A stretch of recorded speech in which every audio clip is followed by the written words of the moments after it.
Oh, hello, everyone, and welcome back to this edition of Coach Campus. It's the NBA playoff edition. With this edition, I couldn't have anybody else but Terrence Vaughn's here with me. He helped us with the college basketball, break down March Madness, and he's back for more. How you doing today, Vaughns? Hey man, I'm feeling good in the neighborhood over here. It's NBA playoff season and get an opportunity to watch a little basketball, watch some of these great players try to create, their own dynasties or start dynasties and all that and create their names. And I'm just here to drop a little knowledge similar to what I did before, piss a couple people off, get a couple high fives. I'm just here to call it like it is. And really what I'm saying is what I'm saying is going to be reality. So if you're betting, I got you. Yeah, listen, I like to hear that. I like to hear that. You talk about reality. You talk about, hey, if they're betting, they want you. They want to hear what you got to say. Because Yeah, one got thing 'em. I do know about you, Barnes, you don't wager no money unless it's a guarantee. That's right. I don't bet on anything unless it's a sure thing. So if I ain't betting, then I ain't sure. What I want to start with are the three game sevens, and then we'll go into second round. The first of the game sevens. Well, let's talk about what happened Saturday night. Celtics versus the 76ers. 76ers come back from 3-1, take over, boom, bam, bam. What was the key to this series and what was the key to this game? When I think about this series, like it's the first time we've actually seen Philadelphia healthy in a long time. Joel Embiid has played, maybe a third of the games, it feels like the last couple years. The last time he played roughly, I think it was 65 games or something like that in the season, he was an MVP. So, to watch him come out and perform the way he did, especially in that game 7, to carry Philly and pick them up and lift them up over the finish line was great to see for him, sure for Philly fans. I think for me, Tyrese Maxey was the key. Embiid did what he does, but Embiid has always needed another guy to ride or die with him, which Ben Simmons didn't work out and James Harden didn't work out. Maxey actually closed that game. If you watched it, every time Boston got close, Maxey came down, got to the bucket and got high efficiency types of shots, layups. So I think, Maxey is really the key. Embiid is, if he's not there, they're not going to win any of these series, but I think Maxey is the guy who keeps them going, gets them playing faster because George and Embiid, they're old dudes now. So he's the guy that keeps them like the Energizer Bunny out there.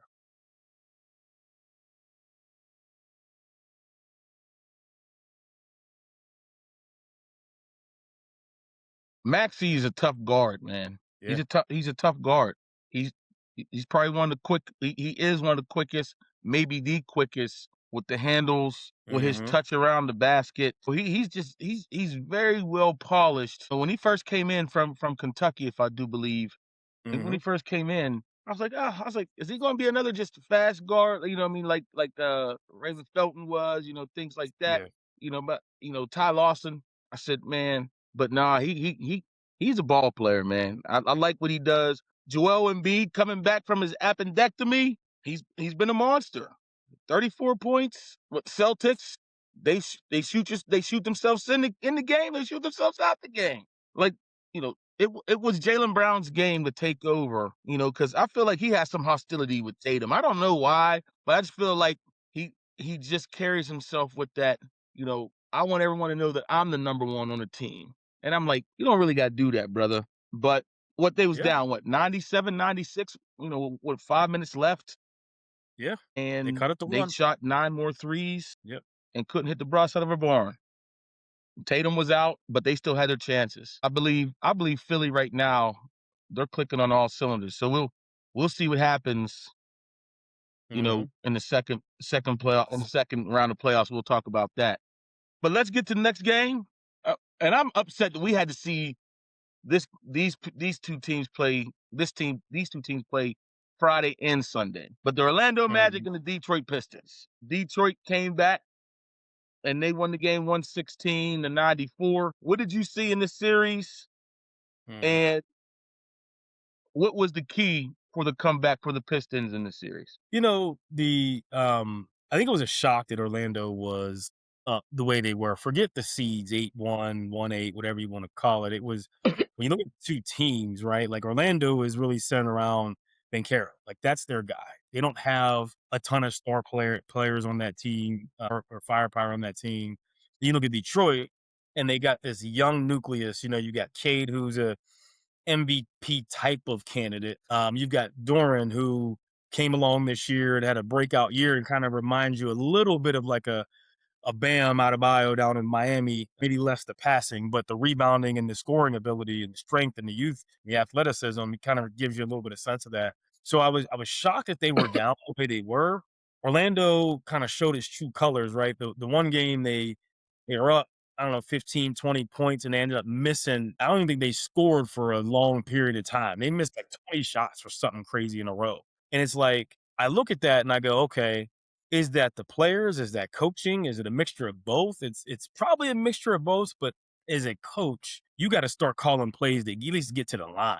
Yeah, If you're not making shots, you got to start being more aggressive and get them in foul trouble. You got to change the momentum, and I yeah, don't think they did that. So that's why Detroit just kept plugging away, plugging away, plugging away. And I think for Detroit, being a young team, I kind of compare them a little bit, not on the same level, but the Spurs, right? Like everybody's talking about them like, hey, they can be a contender, but is it too yeah, early? So I think Detroit, they showed something in terms of grit to come back because most young teams might have folded in that situation. But I think this is going to be a springboard for them and a learning lesson at the same time to not get that far behind. So I think they impressed in terms of how they played down the stretch in the back end of that series, but they couldn't score. And I think that's going to still be their Achilles heel as you started getting into these other teams now that got multiple stars, guys that can give you 30 on any given night, or maybe a couple guys, they're going to need to score more. So Doran's going to have to put up those double-double numbers. Cade's going to still have to do double-double numbers, with maybe 20 points, 10 plus assists.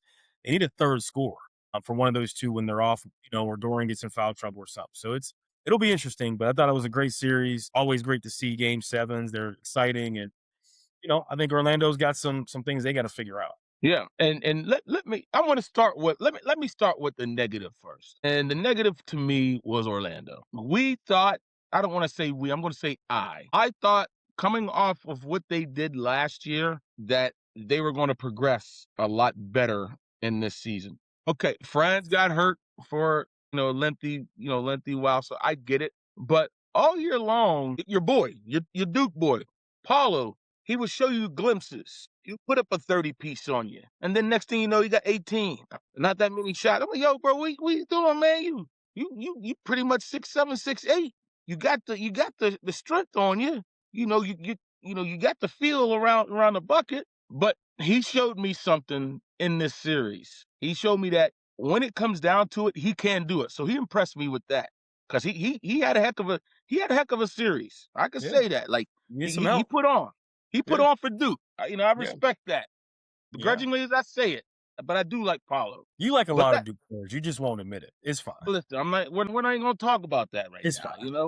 We're not gonna talk about that. Game 6, you're up 15 in the third quarter, and then you couldn't hit the broadside of a barn. Like Mhm. you said, you got to put plays like, hey, we got to at least get to the basket. Let's break up this momentum that they have.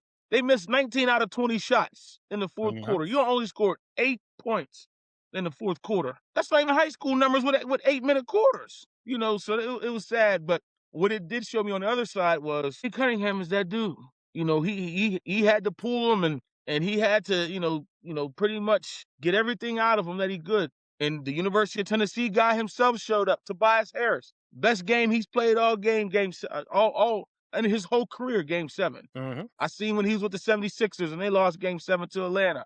I seen, Mhm. all that hesitancy then. But for him to come through, Jalen Duren, maybe it was just him and his matchup with Wendell Carter Jr., but he did Duke boy. struggle. Yeah. Maybe going into this next one, we'll talk about that.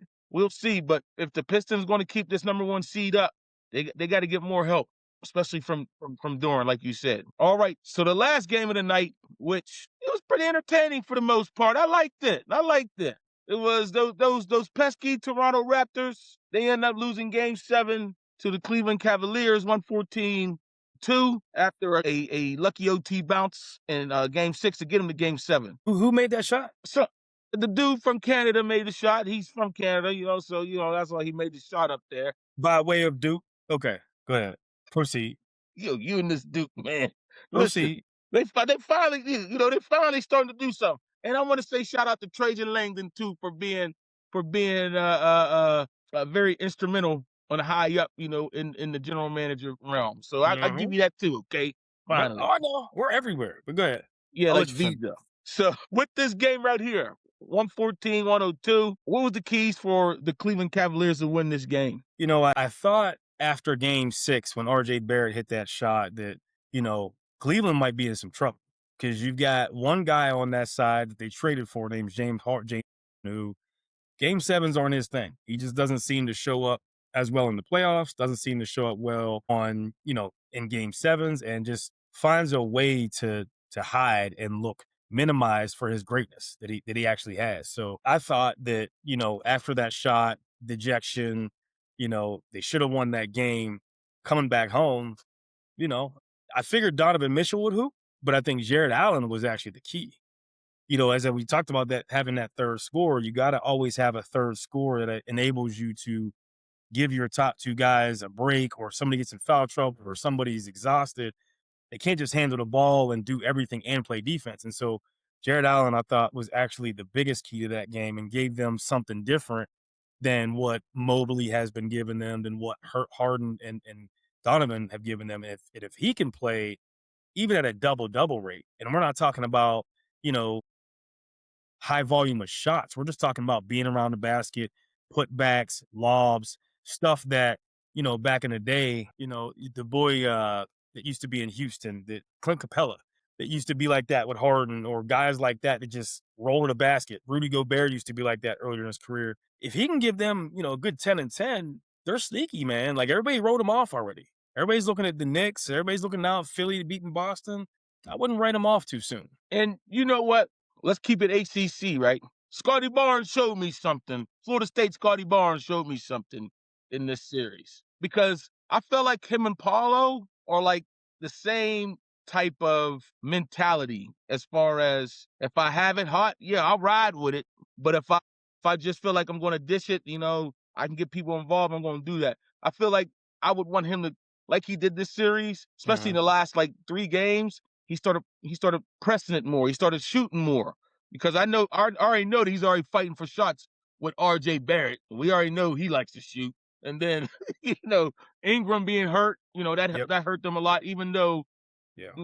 it was still, a good series. But you're right, Jared Allen. If Jared Allen's your third scorer with a double double, that means you're doing well, because you're not running plays for him. Mm-mm. He's getting stuff, like you said, around the rim. So that means he's either getting rebounds and putting them back up, or, like you said, he's getting easy, high percentage shots. Like you said, if he gets you something like that, you're perfectly, you're feeling good.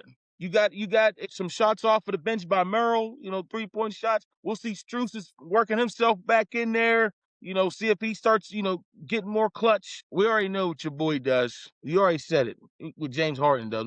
Game 7 is not a good thing. If you say, man, Game 7 James is coming out, you know what that means. That means, and he actually didn't have a good game yesterday either. Just that happened that Jared Allen put on a show. What, 20 and 19? Spider always has good games, but he was Mhm. average. But we're going to see what they do. Like, I'm not as confident as you are about them in the next series, but we're going to see. We're going to see. And to piggyback off that, let's start with that series. Yeah, let's Let's do it. start with the Pistons Cavaliers. Game 1 is what, tomorrow? Mhm. Who's going to win this series and why? I've thought about this one. I think the easy choice for most people who maybe don't watch basketball would be Detroit. The number one seed. They've been really good all year. They play great defense. They can lock you down. I think playoff basketball is different, right? Like, defense is just better, right, than what they're used to and seeing all year. And when you look at Cleveland, they've got components as a team that can give you trouble from a matchup perspective. So you got, Allen and Mobley as your bigs. Well, Detroit, I mean, you got Stewart. Okay, he's more of a I'm a Big foul Stu. you, right? Like, he's two F's, right? Like, I'm a foul you. Um, and then you've got Duran, who, if he doesn't have a good game, he's the other all-star on that team. And he's not showing up in certain spots, but he's also young and inexperienced. So for me, I think Cleveland is a dangerous team in this spot because they've got experience. They've got the size, on the inside with the two bigs there. You've got Spida, who's still trying to make a name for himself and create his own legacy. And you've got Harden, who, although he has a track record of not showing up, I guess my bold prediction here will be it'll go to a game 7. It'll be in Detroit, and Harden will actually be the difference maker this time. And I think it'll start to get people to, I don't say see him in a different light, but I think it'll help him, at least in the short term, get some of those demons off his back and pull a Steve Young, right? Like get the monkey off his back in the Super Bowl. I think he's owed that moment, and I think he's gonna get it in this series. They're gonna go to the Eastern Conference Finals for sure. Okay, 7-game series, you said. And Okay, I like that. I'm not no need no hateration over here. I like what you're saying, but I see it totally different. I feel like that Pistons Orlando Magic was two defenses, two bulls in a china shop that was just banging with each other. Pause. yeah, I was gonna say, whoa, have mercy. Jeez. Whoa. Yeah, pause. So Yeah. I believe that the Pistons are too tough for the Cavaliers now. Even though Jared Allen came back with a nice that's like the best game he's had all year. Now, last year he was more consistent with that. Mhm. I believe this year they're not as tough. And for me, Mobley is going to be the key to this game key to this series for the Cavaliers. But for me, it's the Pistons in 6. I believe it's only going 6. I believe that the Pistons are just tougher. Cade is in a zone right now with the way he's dishing, the way he's shooting. I think Duran for the Pistons is going to have to be the second best player on their team. He's going to have to be the all NBA player that he's supposed to be this year. And Mhm. I believe Tobias Harris last playoff series got so comfortable. He averaged 20. He averaged over 20. I Yeah. believe he's going to do that. I don't believe he's going to average 20, but I believe he averages about 15 to 16. I believe Duran averages around 18 and Cade averages around 23, 24, and they're going to win. I just have them win. We're going to see though. We're going to see. You're gonna see. Yeah. You're gonna see. Hey, listen, Drew Carey is about to come out in Cleveland Rocks. Here's the key. If they can steal game 1 or game 2 on the road, yeah. I you get know, it. I get it. Cleveland's a different team at home, and I'm Yeah. telling you that experience, Yeah. it matters in situations like this. And Detroit has had a great regular season. They just go through long periods where they're not scoring as well, and their defense keeps them in it. But they've also not. Orlando's not Cleveland, right? Like I Orlando agree. struggled. I agree. Yeah, Dame, yeah. Dame Orlando was got supposed to be that Cavaliers got more season firepower. Cavaliers got Exactly. They way don't more have enough. firepower. If they even had half of Cleveland's firepower, they might have swept them. They could You know have. what I mean? They They might they have could swept them. have.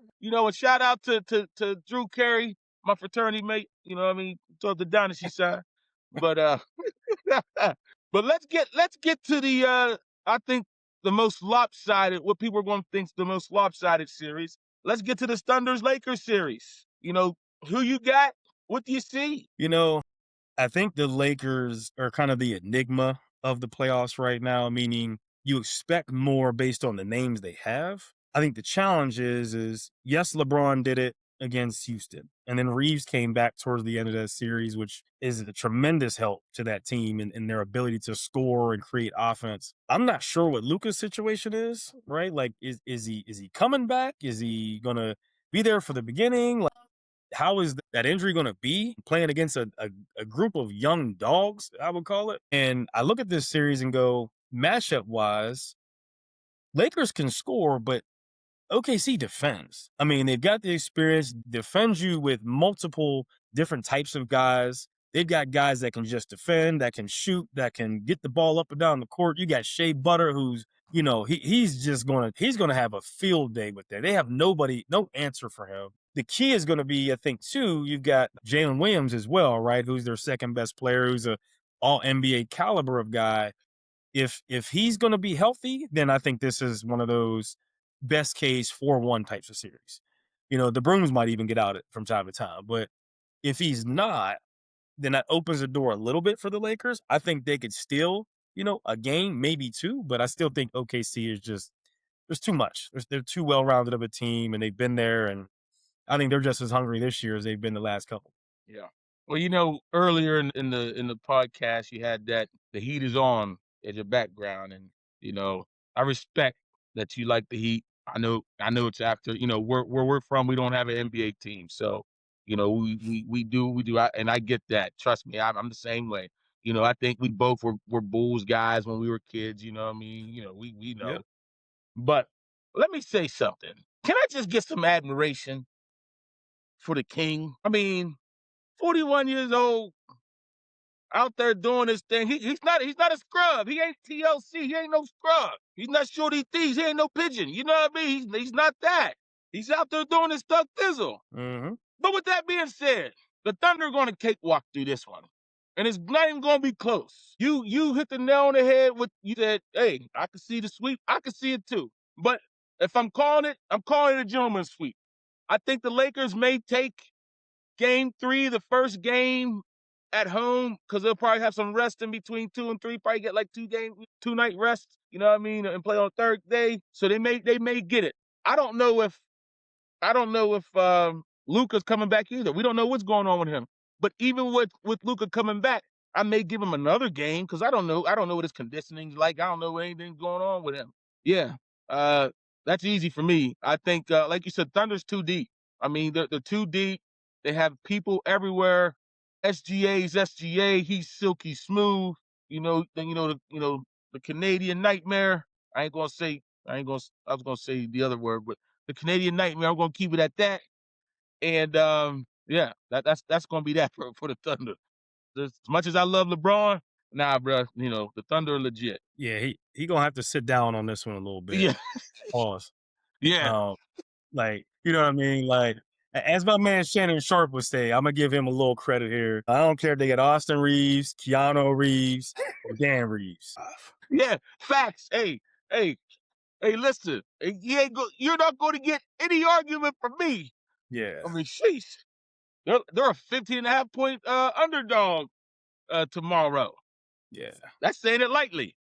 yeah, yeah. All right, let's get into 1 or 2 games from tonight. Let's get into them Timberwolves going all the way to Charles Barkley's favorite place in San Antonio. What do you see in this series, and who you got? Man, we talked about Detroit. I'm gonna talk about the Spurs a little bit here, but there's a different twist that I think they've got. Gumby, aka Wimby, in the middle, man, is just a monster. And if he is healthy and he has no issues with health or ankles or legs or knees or anything crazy in this series, he's a difference maker. Now, Rudy Gobert is probably going to try to, rough him up, tough him up, whatever. But, Hey, you know, the Frenchman on Frenchman, baby. hey, listen, I think Wemby is like a whole different creation of Rudy. He's Rudy defensively, Yeah, but has game on the yeah, offensive yeah. side. And the other piece is I think the Spurs have done such a great job surrounding Wemby with so much talent that they've drafted and they've hit on. They kind of remind you of OKC. You got your star, but you got all these dudes that have the ability to be interchangeable in terms of their abilities, with Harper and Fox and Castle and what's the boy's name? Sixth man of the year. Yeah, like Yeah, Johnson. It yeah. just they got depth, quality young depth. Now, reality is they don't have the experience Minnesota has, but I think this is what's different than the Detroit series because they've got other scores. They've got dogs on the wings as well. And Ant-Man, if he's healthy for this entire series, I think is going to run into some trouble, similar to like when they play the OKC team. And, they've got wings that they can throw at Ant-Man to keep him shooting tougher shots. But I think Wemby is just going to be the main difference. But if I had to make a bold prediction and a differentiator, I'm going to say, Castle is going to be the guy that I think actually steps up more in this series and takes more on his shoulders in terms of the ability to score, defend, things of that nature. So I got the Spurs, man. I think they're just going to be too much for Minnesota this year. And with all their injuries, even in the last series, they got lucky to get out of that series. I think that was probably their Super Bowl to beat Denver. I just don't think they have enough to beat a healthy Spurs team. Their best chance is if something happens to it. Then all bets are off. But if Wemby is there, I think, I could easily see a similar, I say Spurs and maybe 6. I'll give Ant-Man 1 game on the sheer strength of just who he is. And I think they may steal another game just based on inexperience, but I'm going Spurs to 6. I think as much as it pains me to say it, but we've been on the same wavelength lately, and I'm right there with you. Spurs are 6. Now, I'm intrigued about this meeting tonight with the Frenchmen. Hey, they were just teammates together for the Olympics. Now they're going against each other. Maybe Rudy, maybe future Hall of Famer Rudy Gobert may have some tricks up his sleeve. Maybe he got some old man tricks. But Wemby's the alien, man. That dude can shoot threes, take you off the dribble. He's blocking your shots. He's rebounding. He's going coast to coast, give up the ghost. Like you said, Rudy Gobert on defense, but he has an offensive game. You stole my thunder when you talking about Stephon Castle from UConn. I believe he's going to be wonderful in this series. I believe, because we know he can score. We know that he can pass. But I believe he's also going to show you that he can get rebounds too. And he might 18, 8, and 6 this series. I can see him doing that. With Ant-Man, even though they say he might play tonight, things like that, I just don't know. Without a healthy Ant-Man, Vincenzo down, I just think the Spurs are better than them when they have all their guys, and they're going to be better with them than with Ant Edwards being about 90%, 85%. No DiVincenzo. So yeah, I got the Spurs in 6 too. So we're hey man, all right. TNT. It's what we do. Yeah, like dynamite. So this game right here, the series right here, I don't know who you're going to pick, but I think I may know. And I don't think it's going to be the same as mine. But it's going to be the Knicks versus the 76ers. 76ers have that upset win over the Celtics like we talked about. Mm-hmm. Who got this series and why? I think it was destined from the beginning of the year for this year to be set up for the Knicks. I think, bringing back all their major guys, all the main components of their team, minus the new coach, which is supposed to help them from a depth of bench and offensive standpoint. I think the pathway has been set up for them to get to the NBA Finals this year. Boston goes down, right? You usually have a non-healthy Philly coming in. Their first round matchup. At the end of the day, Hawks are kind of on a trajectory up. I'm not there to say they're ready, and that showed in that series when the games got tough. And I think everything is just paid for them to win this series and go on to the finals. However, my perspective is Philly. Nobody's seen Philly healthy. And so they don't understand, again, if you're not an avid basketball guy, you don't know what a healthy Joel Embiid actually means. And you got to see a little bit of that against Boston in Game 7. Over 30, getting to the line, hitting mid-range jumpers, dishing, hitting outside J's. Like, he's a unicorn in his own right? Like, and he even is given, over time, Jokic fits. And then you get PG, right? Paul George, who is used to being the second option, sometimes first option early in his career, second option everywhere else, OKC and the Clippers. He was supposed to be the guy. He ain't got to be the guy. And he's got playoff experience. And now he's your, third option, fourth option. Like, he can be whatever he needs to be, you know what I mean, in the game. And so now, like, for me, it's like you get a healthy Embiid, you get a Maxey who's determined to continue to be the Robin to Joel's Batman. I think the Sixers take it, man. I think all the road was clear for New York, but sometimes you got to rain down on me, and it is what it is. It is what it is. It's time for brotherly love to stand up. Yeah. This was a 7. In 7? In 7. They win it in front of the New York crowd, in front of Spike Lee. Reggie Miller's going to be at the game. All these things are going to be perfectly set up. Sixers. He said, hey, and the organ, doom, doom, doom, doom. We know know the Oregon. We know the Oregon at Madison Square. We know how it goes. All right. So let me tell you this. You're right when it comes to the Knicks. They brought everyone back. They said, let's run it back. Pacers. There's no Pacers. There's no Heat. That's a part of the usual suspects. Celtics go down, and you don't have to even get your hands dirty. Yeah. You don't got to get your hands dirty. You get Atlanta. Like you said, they're on the up. They're on the up. And, that was a good test around. Brunson, OG, them up 50. These guys are playing good, man. I hate to be the bearer of bad news. I'm like you, though. I'm going with the 76ers because a healthy Joel Embiid makes everything say indeed. Because Joel is just a man amongst boys when he wants to be, when he's motivated to be. And he was chirping when you watch that game against the Celtics. He was yelling at in the third quarter. He was yelling at Brown, at Jalen, talking about and then telling everyone to quiet down. He likes playing in New York. He likes beating down on Cat.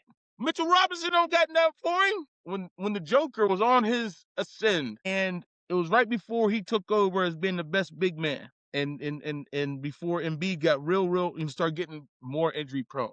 I said, Embiid, when he plays a Joker, he likes to belittle the Joker. Yeah. And then he started getting hurt. When Paul George, a healthy Paul George, can be your fourth option, when he can be your fourth option if you want him to be, that's crazy. Because Maxey's balling out of his mind. VJ Edgecombe is balling out of his mind. That rookie said, hey, aren't y'all happy y'all didn't take Ace Bailey? Aren't y'all happy? But yeah, I'm like you. I feel like Philly's going to win this. I do have it going 7 as well. Like you said, I can't wait to see John Starks and them tonight. I can't wait to see my man Marcus Camby, University of Tennessee's Allen Houston. I can't wait to see them all tonight. And they may win game 1 tonight. Yeah. But for the series, I got the 49. I got the 76ers. That's who I'm going with. Yeah. Sounds like you're a smart man. Like you might have ate your weed before you did this podcast this time. Before, I feel like, you were a little lackadaisical. Maybe the sugar was low or electrolytes weren't in there.